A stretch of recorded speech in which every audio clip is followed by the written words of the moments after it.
ملے جہاں سے کسی کو کانٹے کسی کے حصے گلاب ٹھہرے، ملے جہاں سے کسی کو کانٹے کسی کے حصے گلاب ٹھہرے، جسے وہ چاہے نوازتا ہے یہ میرے رب کے حساب ٹھہرے، جسے وہ چاہے نوازتا ہے یہ میرے رب کے حساب ٹھہرے۔ بڑا رحیم و کریم ہے وہ جسے بھی دے دے یہ اس کی مرضی، بڑا رحیم و کریم ہے وہ جسے بھی دے دے یہ اس کی مرضی، کسی کے حصے ثواب لکھ دے کسی کے حصے عذاب ٹھہرے۔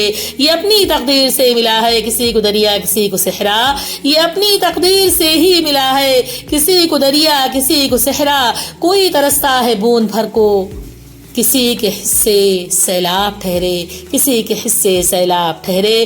کوئی تو دن میں بھی سپنے دیکھے کسی سے نیندیں بھی دور بھاگیں، کوئی تو دن میں بھی سپنے دیکھے کسی سے نیندیں بھی دور بھاگیں، کسی کے حصے میں رت جگے تو کسی کے حصے میں خواب ٹھہرے، کسی کے حصے میں رت جگے تو کسی کے حصے میں خواب ٹھہرے، جسے وہ چاہے نوازتا ہے یہ میرے رب کے حساب ٹھہرے۔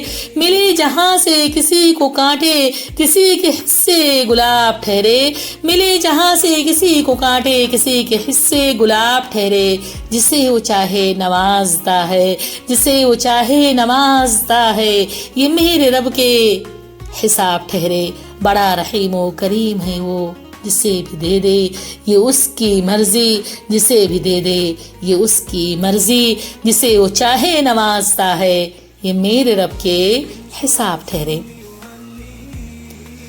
بسم اللہ الرحمن الرحیم۔ شروع اللہ تبارک تعالیٰ کے بابرکت نام سے جو بڑا مہربان ہے نہایت رحم کرنے والا ہے۔ نحمدہ ونصلی علی رسولہ الکریم، الصلاۃ والسلام علی اشرف الانبیاء والمرسلین وعلی آلہ واصحابہ وازواجہ وذریاتہ واتباعہ اجمعین۔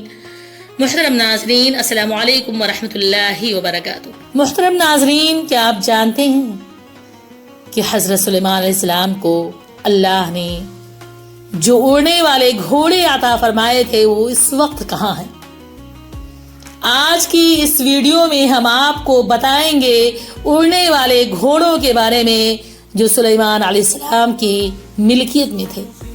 اللہ تبارک تعالیٰ نے سلیمان علیہ السلام کو انسان، جنات، چرند پرند، الغرض ساری مخلوقات پر بادشاہت نصیب فرمائی تھی۔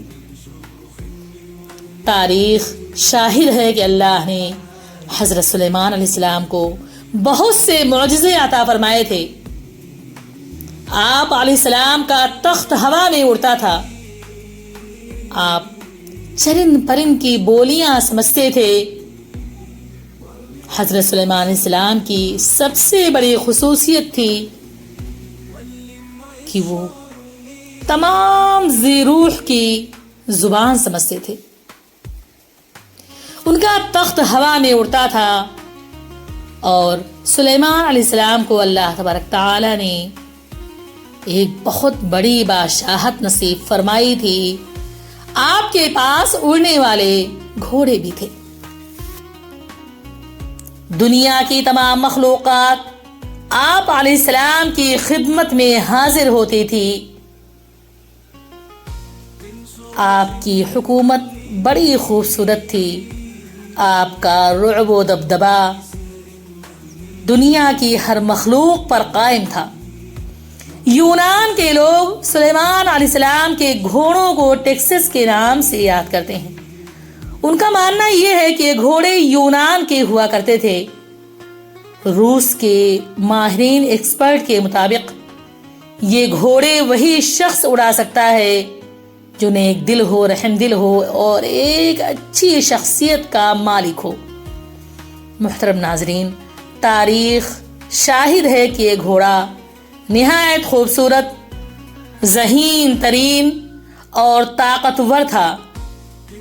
جب سلیمان علیہ السلام کو ہدہد کے ذریعے ملکہ بلقیس کی ریاست کا علم ہوا اور آپ نے ملکہ بلقیس کو اسلام کا پیغام بھیجا اور اپنے دربار میں بلا بھیجا، ملکہ بلقیس نے آپ کا پیغام قبول کیا اور دربار میں حاضر ہوئی۔ جب اس نے آپ کا رعب و دبدبا، آپ کی سلطنت، آپ کی بادشاہت، آپ کا محل، آپ کا اڑنے والا تخت اور گھوڑا دیکھا تو وہ بھی حیران ہوئے بغیر نہ رہ سکی۔ تاریخ میں یہ بات لکھی ہوئی ہے کہ سلیمان علیہ السلام کے پاس گھوڑوں کا ایک گروپ تھا اور سلیمان علیہ السلام انہیں جنگ کے علاوہ مختلف کاموں کے لیے استعمال کیا کرتے تھے۔ ایک دن سلیمان علیہ السلام اپنے گھوڑوں کے پاس تشریف لے گئے اور ان کی گردنوں پر ہاتھ پھیرنے لگے۔ انہیں دیکھنے میں اس قدر محو ہو گئے کہ آپ علیہ السلام کی عصر کی نماز قضا ہو گئی۔ حضرت جبرائیل علیہ السلام تشریف لائے اور انہوں نے کہا کہ اے سلیمان علیہ السلام، آپ کی عصر کی نماز قضا ہو چکی ہے۔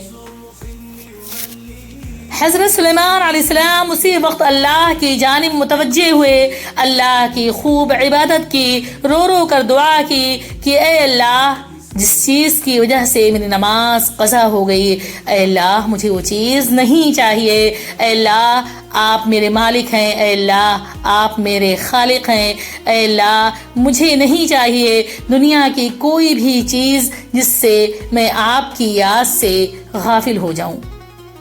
انہوں نے اللہ کے حضور معافی مانگی اور اسی وقت سارے اڑنے والے گھوڑوں کو طلب کیا اور ان کے پر کاٹ دیے۔ اس طریقے سے اڑنے والے گھوڑوں کی نسل ختم ہو گئی۔ اللہ اکبر، سبحان اللہ۔